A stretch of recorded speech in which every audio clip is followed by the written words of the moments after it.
Hello, ladies and gentlemen. We need to talk about this. So, the new Spider-Man cartoon, new Spider-Man animated series. I talked about it before. I think someone actually just thumbs it down because they're an idiot. I'm not sure. But even so, if you did take a chance, you notice that it is kind of just like Spectacular Spider-Man, but a different take. And in a way, I guess this could actually just be an apology from Disney being like, yeah, we sorry. We should have actually been smart and used Spectacular Spider-Man.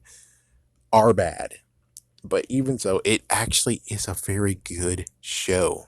Season one wrapped up. It was very nice. Season two is not wrapped up yet. We actually had to wait months on end for season two to continue. But at the end of season two, well, the midpoint of season two, they did the most craziest things that you ever seen. Of course, for those who actually need a recap, here's a recap. What they decided to do is actually based everything on Spider-Man Big Time and going forward. So Spider-Man Big Time, they decided to make Horizon Labs into a science academy. Peter actually had to work to get in there, and then scholarships and etc. etc. And of course, all of a sudden, you have all the big bads showing up, just like kind of like in Spectacular Spider-Man fashion, in a way. And you have Miles Warren, who already showed up and he was already established. And you have Vulture actually having a son. Actually, no, it was Smythe. Sorry, it was Smythe. So you already have that. Vulture already showed up too. It's just continues on being like, yeah, check this out. It's pretty crazy. And of course, they decided to bring Miles Morales into the fold. They brought Ranya. I'm not gonna call her Spider Girl. No, I'm gonna call her Ranya. They brought Ranya in. They brought. I'm not gonna call her Spider Gwen. I'm just gonna call her Spider Woman or Ghost Spider. They brought her into this as well, and they actually made Spider Island a part of this. And then after Spider Island, it just gets to the amazing part of being like, wow, look at these guys go, adapting these and making it into his teenage life. And then they did the amazing bombshell on season two. Is that they did the same things. I kind of don't remember because it's a little bit fuzzy. Oh yeah, of course Norman Osborn, Goblin, that did happen. Dr. Ock, yeah, he actually is a boy genius, and then he lost his body, and well, you see where this is going, right? They decided to actually adapt the Superior Spider-Man into this season, into this series. And I'm like, oh my gosh. Because the last episode we saw was The Living Brain. And he decided to do a brain transfer, basically making Spider-Man so freaking weak that he's able to do a brain transfer without actually having Spider-Man resist too much. So he was able to actually do that, and then we finally get to have the episodes, and we had to wait a little bit more because the first episode they actually did the whole A Day Without Spider-Man, where Miles was actually trying to teach Ranya, and then we get into the point of where we get the next episode after that that actually says Gwen returned. Yeah, Gwen actually now has spider powers again because of this um treasure, this jewel, and also powered up Scorpion was like, whoa. And then we finally get to the third episode, and this third episode finally got to Peter Parker and what's up with this, where we have, of course, Doctor Ock is now revealed to himself as like, oh, Spider-Man's Peter Parker. Oh my gosh, I should have noticed. And it's like, yeah, Peter Parker, and then he it just gets to the point of where he's like he's learning about Spider-Man, learning about Peter Parker, and apparently there is some memory fragments, kind of like exactly like Superior Spider-Man, and he actually learns so many things. He doesn't learn about Spider-Man, you know, withholding his punches. He doesn't get to that point. And he learns that Spider-Man is actually is out of webs. He actually doesn't create his own webbing, so he actually upgraded that eventually.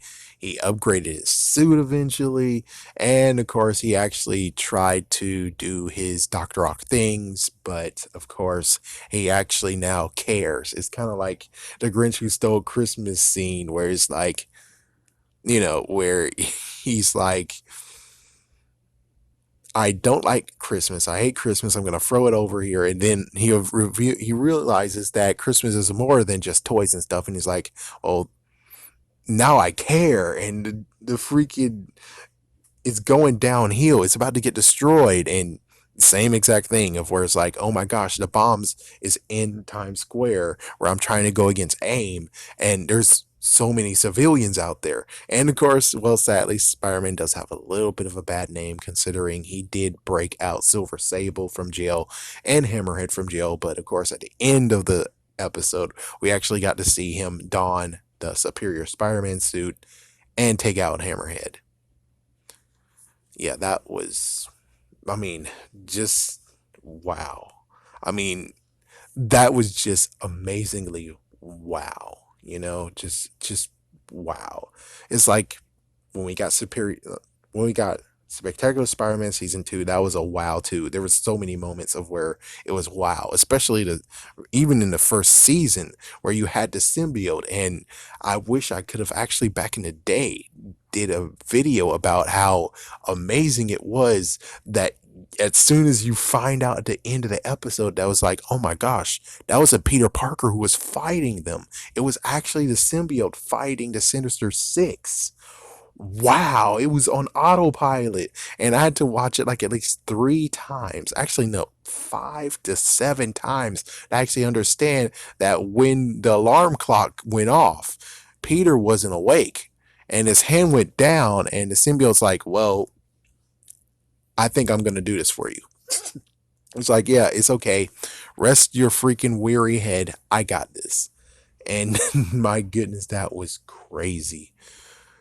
And of course, yes, he did show up in Guardians of the Galaxy, and then the Venom symbiote actually came up from the Guardians of the Galaxy, technically. So there's it's just so fuzzy. I can't really remember all that happened in season 2.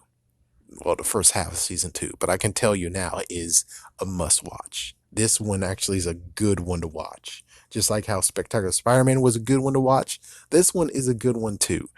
Ultimate Spider-Man was definitely a skip, except for season 3 and 5. That one might be something to watch. But this one is one that you shouldn't actually have dodged. You really need to watch this series.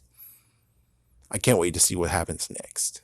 Of course, Peter needs to get his body back. He's still a part of the living brain, and now it's with Max Modell.